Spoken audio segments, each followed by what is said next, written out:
విజయనగరం జిల్లా లకువరకోట మండలంలో తెలుగుదేశం పార్టీ నియోజకవర్గం మహానాడు కార్యక్రమాన్ని నియోజకవర్గం ఎమ్మెల్యే కొల్ల లలిత కుమారి అధ్యక్షతన ఘనంగా నిర్వహించారు.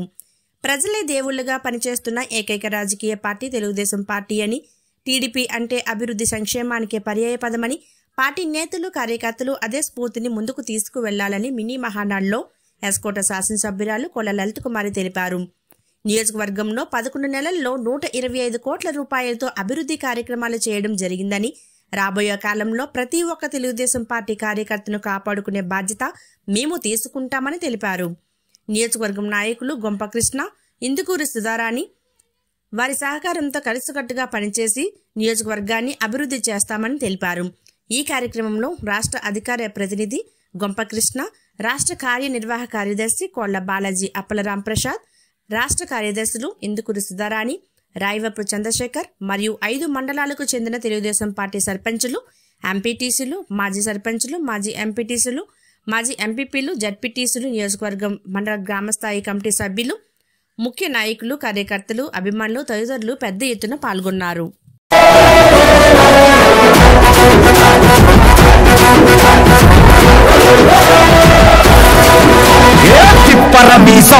ఇది ఆంధ్రుడి రోషం, రారమ్మని పిలుస్తోంది తెలుగుదేశం.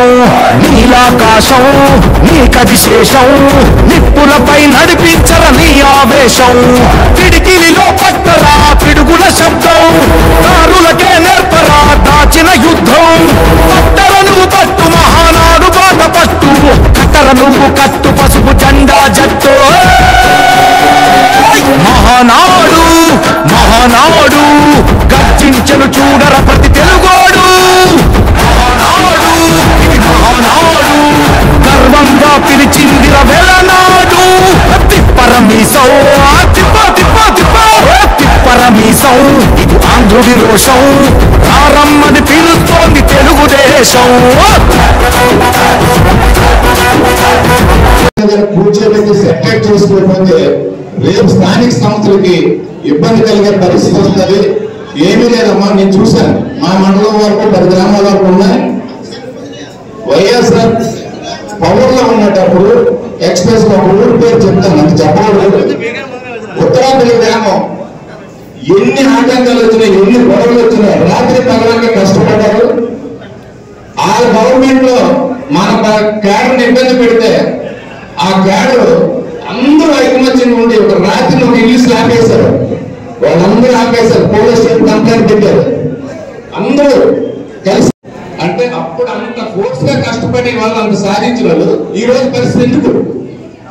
దయచేసి మీరు అర్థం చేసుకుని ప్రతి గ్రామంలో కూడా ఈ ప్రాబ్లమ్స్ ఉన్నాయి కనుక దాన్ని మీరు పెద్ద మనసుతో తీసుకొని సెటిల్ చేయవలసిన బాధ్యత మీకు ఉందని చెప్పి నియోజకవర్గ నాయకులు నేను తెలియజేసుకుంటూ, మేమందరం కూడా అక్కడ గౌరవం లేదు. 5 సంవత్సరాలు అక్కడ కార్యకర్తలకు గౌరవం లేదని మేము గత కేడర్తో నాయకులతో అర్థమైంది తెలుగుదేశం ఎంత సంస్కారవంతమైన పార్టీయో. ఎందుకంటే మేము విజయవాడ వెళ్ళినప్పుడు నిజంగా మన ఎమ్మెల్యే గారు లలిత కుమారి గారు కానివ్వండి, గొంపకృష్ణ గారు కానివ్వండి, అక్కడికి మన కేడర్ అందరూ కూడా వచ్చి మమ్మల్ని స్వాగతించారు. మరి అంతే ఆప్యాయంగా పెద్దలు లోకేష్ గారు కూడా యువనేత మమ్మల్ని చాలా చక్కగా ఆహ్వానించి చాలా భరోసా ఇచ్చి మేము చూసుకుంటామమ్మా, ఖచ్చితంగా కార్యకర్తలందరికీ గౌరవం మన తెలుగుదేశం పార్టీలో ఉంటుందని చెప్పి మరి తెలియజేసుకున్నారు. నిజంగా అటువంటి అయితే ఈ మహానాడులో ప్రధాన ఉద్దేశం ఏంటంటే, అప్పుడు ఎన్టీఆర్ గారి జయంతిని పురస్కరించుకొని ముందు గ్రామ స్థాయిలో, మండల స్థాయిలో, నియోజకవర్గ స్థాయిలో ఇళ్ళలో మీతో మాట్లాడి, కార్యకర్తలతో మాట్లాడి మీ సమస్యలను తీసుకొని ఇవన్నీ కూడా మళ్ళా పార్టీ దృష్టికి తీసుకెళ్ళి దీంట్లో ఎవరైతే ఉన్నాయో ఇంపార్టెంట్ అన్నీ కూడా మహానాడులో తీర్మానాలు చేసి దాన్ని ఆమోదించడం అన్నది మనకున్నటువంటి ప్రత్యేకత. 5 ప్రాంతాల కంటే ఈ ప్రాంతాన్ని ఎక్కువగా అభివృద్ధి చేస్తాం. అంతేకాకుండా ఈ నియోజకవర్గంలో మరీ ముఖ్యంగా యువతకి ఉపాధి అవకాశాలు కల్పించాలనే ఉద్దేశంతో మినిమం అట్లీస్ట్ 10,000 ఉద్యోగాలు 5 సంవత్సరాల కాలంలో కల్పిస్తామని మాట ఇచ్చాము. ఆల్రెడీ స్టార్ట్ చేశాము. రేపు రానున్న రోజుల్లో ఇంకా కంపెనీలు తీసుకొచ్చి మా మాట నిలబెట్టుకుంటాం. దాని ఇంకా చంద్రబాబు నాయుడు గారి కంటే ఎక్కువ చేస్తాం, ఇవి చేస్తాం, మద్యపాన నిషేధం చేస్తాం, పోలవరం నిర్మాణం చేస్తాం అని కొన్ని తప్పుడు హామీలు ఇచ్చి ఒక్కసారి అవకాశం ఇస్తే ఎలా ఉంటుందన్న ఉద్దేశంతో మోసపోయాం తప్పితే మన అభివృద్ధి చేయక కాదు. కానీ ఖచ్చితంగా రేపు రానున్న రోజుల్లో ఇప్పుడైనా మీరు వైసీపీ వాళ్ళకి చెప్పండి, 5 సంవత్సరాల కాలంలో ఒక్కటంటే ఒక్కటి సిమెంట్ రోడ్ వేసిన పాపానికి పోలేదు. ఈ రోజు మీరు ఏ ప్రాంతానికి వెళ్ళినా, మారుమూల ప్రాంతానికి వెళ్ళినా సిమెంట్ రోడ్లు దర్శనం వస్తున్నాయి. కాబట్టి ఇది ఒక్క 100 ఏళ్ళని ఇంత జరిగింది. ఇంకా 4 సంవత్సరాల కాలంలో ఇప్పటి వరకు 5 లక్షల కోట్ల పెట్టుబడులు వచ్చాయి. దాంతో 4,50,000 మందికి ఉపాధి అవకాశాలు కల్పించాయి.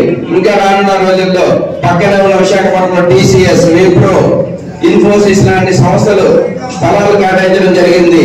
నెక్స్ట్ ఇయర్ లోపు TCS వాళ్ళు ప్రామిస్ చేసింది ఏంటంటే డిసెంబర్ కల్లా బిల్డింగ్ కట్టి 12,000 మందికి ఉపాధి అవకాశాలు కల్పిస్తామని మాట ఇచ్చారు.